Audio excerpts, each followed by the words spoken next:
So you've obviously been a huge fan of films like this for a long time. What made it finally come together and say this project needs to happen?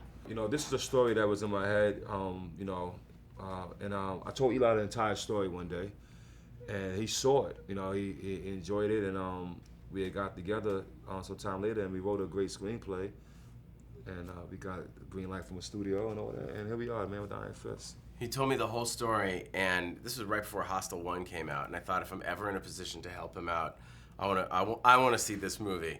And then it was sometime after Hostel 2, I remember sitting down and going, what's going on with Iron Fist? Let's sit down and really write that. And we worked for about 1.5 years on the screenplay. It's like, if we want to create some kind of Kung Fu Star Wars, which is a full universe, we've got to think through every character, every weapon, every detail. And when he went to China to shoot the film, he was really ready. It was quite a journey. Prepared. I'm curious, coming into this, working with RZA, who's a first-time director.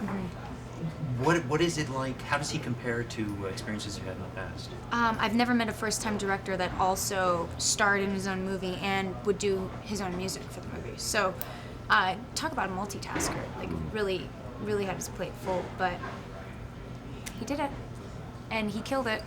Right. So. It was well, for me, because I didn't have a whole lot of acting experience, so I didn't have all that much experience with directors, but I had a little bit.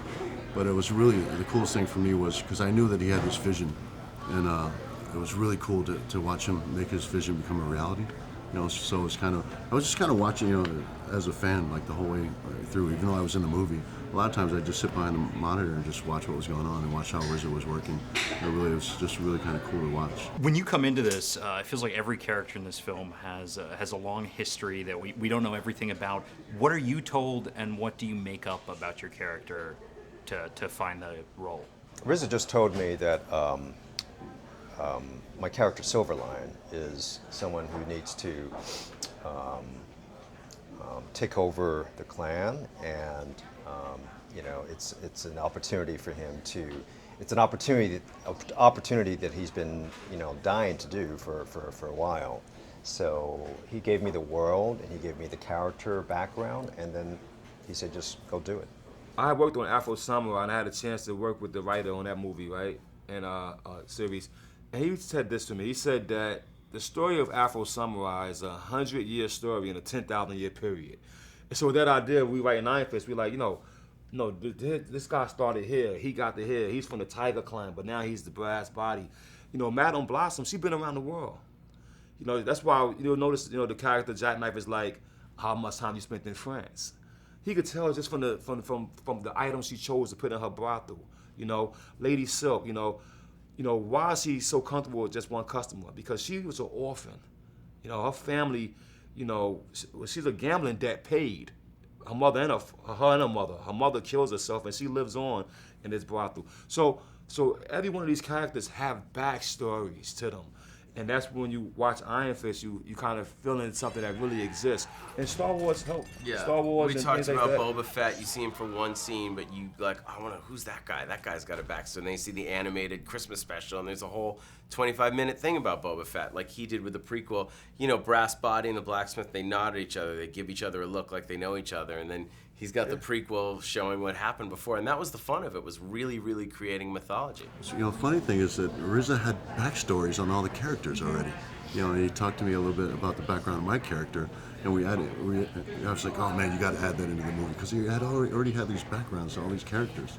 So we actually added a little bit of that into the movie, the character, my character anyway. The guy knows how to have a good time, RZA, and also worked very hard. So it was all about working hard, kicking ass, having fun, and then looking good doing it.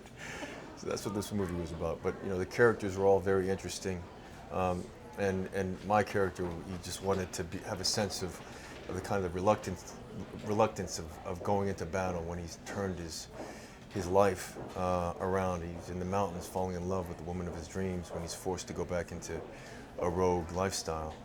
And, there's some empathy there. Did you find that because this film homages so many classic martial arts films, that RZA asked you to watch specific performances? For me, he asked me to watch a couple titles like, you know, 5 Deadly Venoms, just for the Toad character. But and then there's a couple fight scenes, like the opening fight scene. You know, he wanted to just kind of top some of the great kung fu fight scenes that he's seen and that he enjoyed watching, and I think we definitely pulled it off. Music is also incredibly important to this. Is it something that comes to you after the fact, or do you know when you're directing this is what it's going to sound like? No. As far as the music, we wrote many nights. We would write and we'd have music playing. You know, whether it was John Frusciante music, whether it was the soundtrack to Carrie or Isaac Hayes or some Wu-Tang, we would write to music. Me scoring the film wasn't always my plan personally. You know what I mean? But of course, I'm a composer.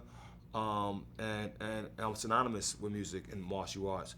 So, you know, they suggested that I score it, and I fought against it a little bit. He didn't help me out in that fight. Quentin didn't help me out in that fight. Mark didn't help me in that fight. And it was basically, Bobby, who else is going to do this? And the funniest thing for me, and the reality of it, knowing I got a smart team around me, is that as I talk to people who know me and know the film well, they all said, yeah, we was expecting you to do it. And I bet you were too, weren't you? Yeah, you go see this movie and you haven't done the music, something's wrong. But then the music comes to life, and it's only something that he could have come up with. And that's what was so cool. I remember we played music on the set. I remember that overhead tracking shot in the brothel where you see all the different rooms. You were playing the song. Yeah. You know, that's I don't know. Yeah, it was so, yeah. There was so many, it was a really great time making the movie.